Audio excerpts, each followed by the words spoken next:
Hello, it's Aunt Beck. Today I'm going to show you how to do some nail roses. This is part of basic cake decorating. You'll probably have to make some at some point if you get a cake decorating job, or even if you're doing it on your own. People request flowers. So here are some pink nail roses. Start off with some spackling. This is for fake cake decorating, but you can use the same technique on real cake decorating. So I have a petal tip and a nail,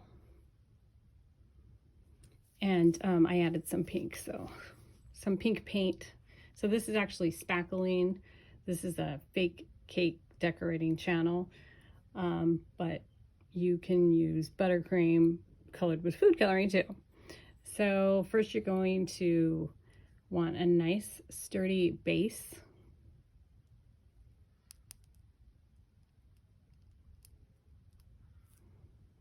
Okay, so this is like nice and sturdy, and you're going to build around that base.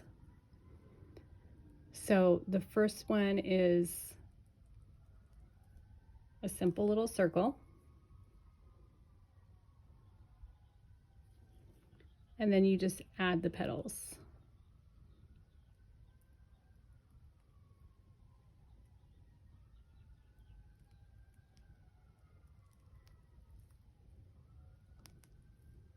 Now I used to work at some bakeries that wanted very specific number of petals,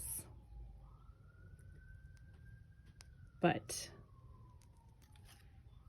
I'm not going to be specific about this. You can make it as small or as large as you want. You kind of just work around the inside and you wrap it around. Okay, and then you're gonna need some small scissors to take it off, and you put it on some wax paper. So you just pinch and take it off. Sometimes it's stubborn, doesn't want to come off, but you have to wiggle it a little bit. Show you again. Nice sturdy base.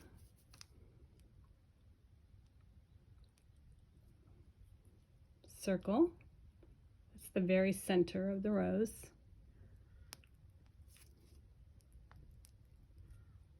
Depends on how you tilt your tip. It can be very closed.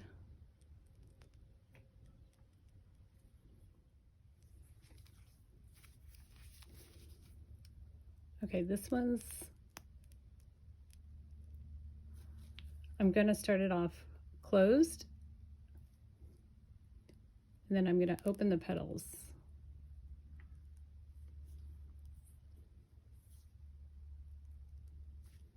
By tilting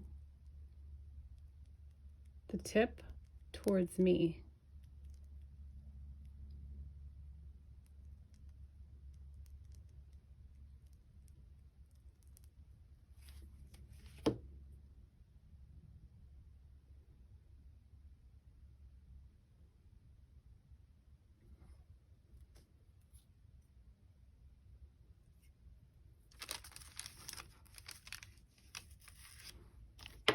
Okay, so you can see they're all slightly different. That's just a blob. Ignore that. This one's open. The petals are a little bit more open. This one, the petals are a little bit more straight upright, and this one's like a closed one. So, takes a little practice. This was very difficult for me when I first started. I worked at one bakery, and all they did was roses. It was a very classic bakery. All they did was roses, and it took me almost a year to get a really, really nice rose.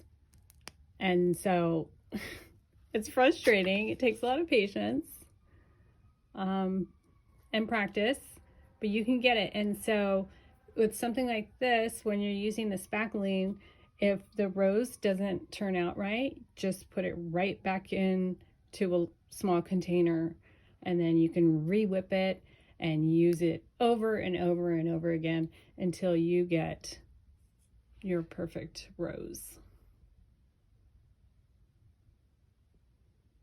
Okay, see you next time.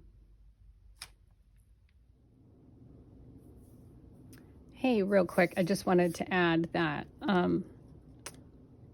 these are spackling, so you're going to want to let them dry for probably a couple of days. It depends on what you're doing with them. If you're going to glue them on, I'm actually gluing these onto a side of a cake.